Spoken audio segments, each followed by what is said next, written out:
मुरादाबाद में भीषण सड़क हादसे में 5 लोगों की मौत हो गई है। हादसे में 6 से ज्यादा लोग घायल हो गए। मुरादाबाद लखनऊ हाईवे पर थाना कटघर क्षेत्र में यह हादसा हुआ।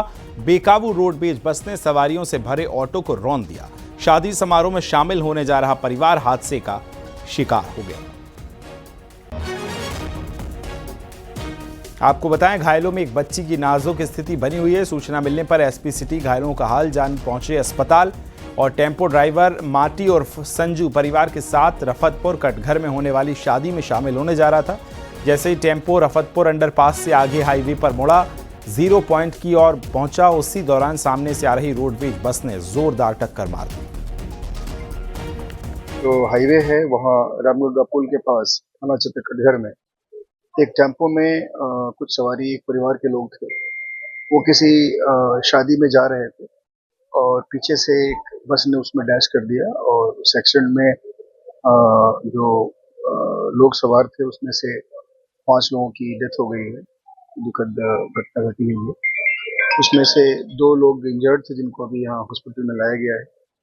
एक बच्ची है, वो भी सीरियस है, और एक जो उस परिवार के संभवतः मुखिया है, उनकी अभी स्थिति ठीक है, वो आउट ऑफ डेंजर है। बाकी जो 5 लोग हैं उनको हम लोगों ने यहाँ पे अस्पताल की मोर्चरी में रखवाया हुआ है।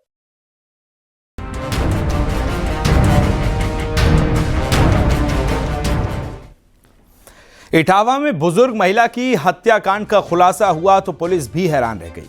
14 साल के बच्चे ने ही बुजुर्ग महिला की हत्या कर दी थी। क्लास 9वीं में पढ़ने वाला बच्चा कातिल क्यों बना? आखिर इसके पीछे की वजह आप सुनेंगे तो आपको चौंका देगी। रिपोर्ट में आपको दिखाते हैं।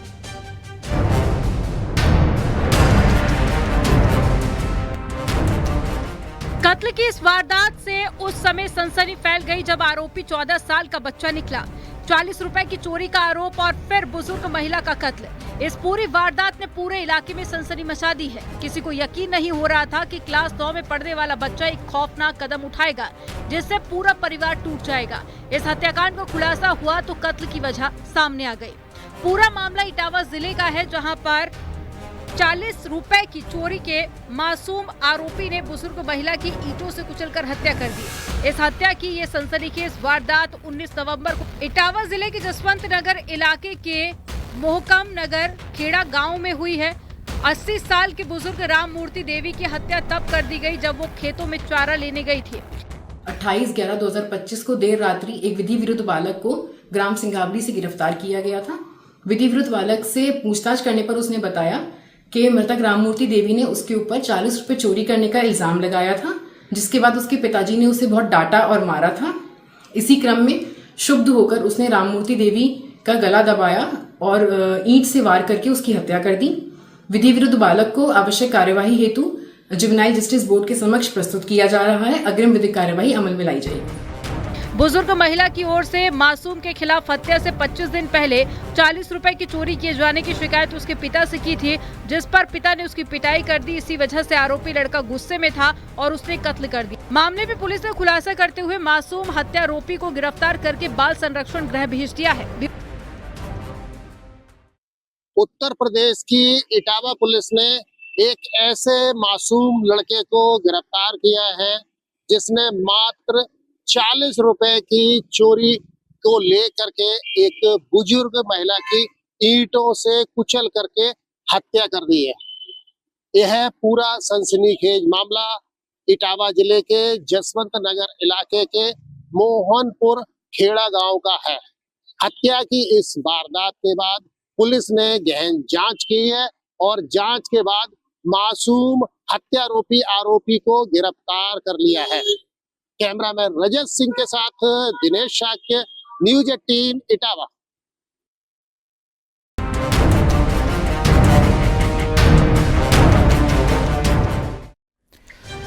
पत्नी का मर्डर और थाने में सरेंडर। फतेहपुर में एक पति ने अपनी पत्नी को धारदार हथियार से वार कर मौत के घाट उतार दिया। इस कत्ल के बाद वो खुद थाने पहुंच गया और सरेंडर कर दिया। आखिर ऐसी क्या वजह रही कि पति ने अपनी ही पत्नी को मौत की नींद सुला दिया और फिर थाने भी पहुंच गया सरेंडर के लिए? रिपोर्ट में आपको दिखाते हैं।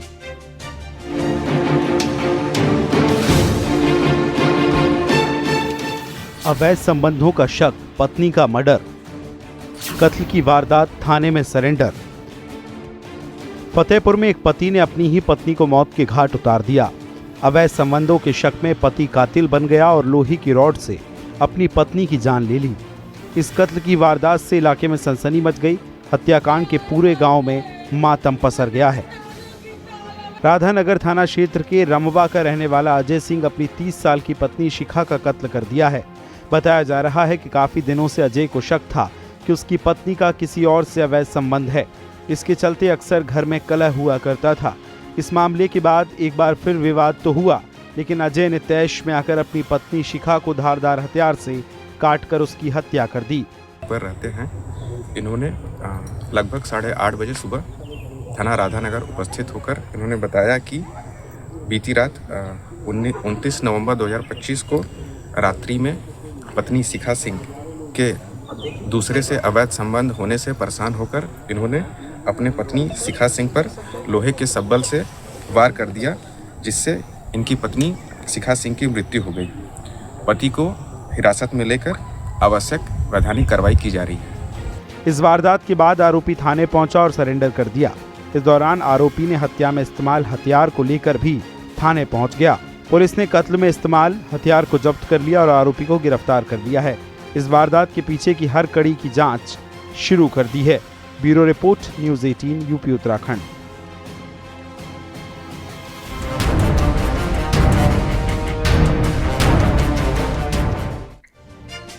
वैसे तो ये शादी का सीजन है और अगर आपके मोबाइल पर किसी का शादी का कार्ड आता है तो आपको सतर्क होने की जरूरत है, क्योंकि बिजनौर में एक शख्स के व्हाट्सएप पर एक शादी का कार्ड आया।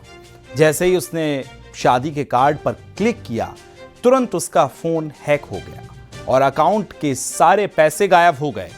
अब इस रिपोर्ट के जरिए आपको दिखाते हैं कि ये पूरा हुआ कैसे।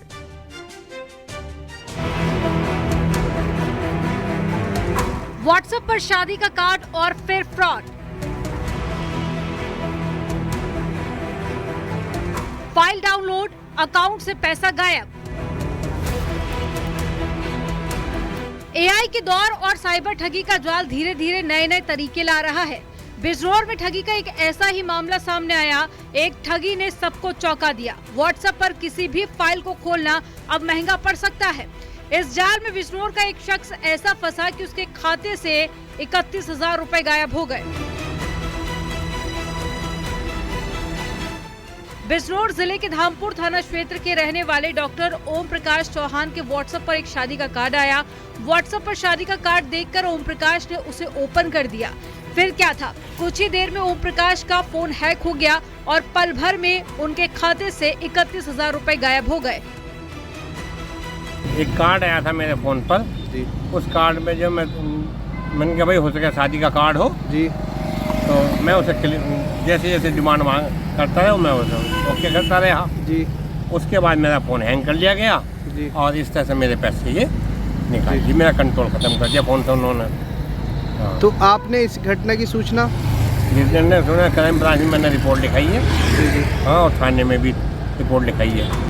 पीड़ित ओम प्रकाश चौहान को जब अपने साथ हुई ठगी का एहसास हुआ, उसने पुलिस में शिकायत दर्ज करवाई। अब पुलिस पूरे मामले की जांच कर रही है। बिजनौर के धामपुर में हुए इस अनोखे ठगी के मामले से हर कोई हैरान है। बिजनौर में शादियों का सीजन चल रहा है, ऐसे में शातिर ठगों ने ठगी करने का नया तरीका निकाला है। ठग अब मोबाइल पर लोगों को शादी का डिजिटल कार्ड भेज रहे हैं। लोग कार्ड पर क्लिक करते हैं और फिर ठगों के जाल में फंस जाते हैं। फिलहाल पुलिस पूरे मामले की जांच कर रही है। Bureau report, news 18 UP Uttarakhand.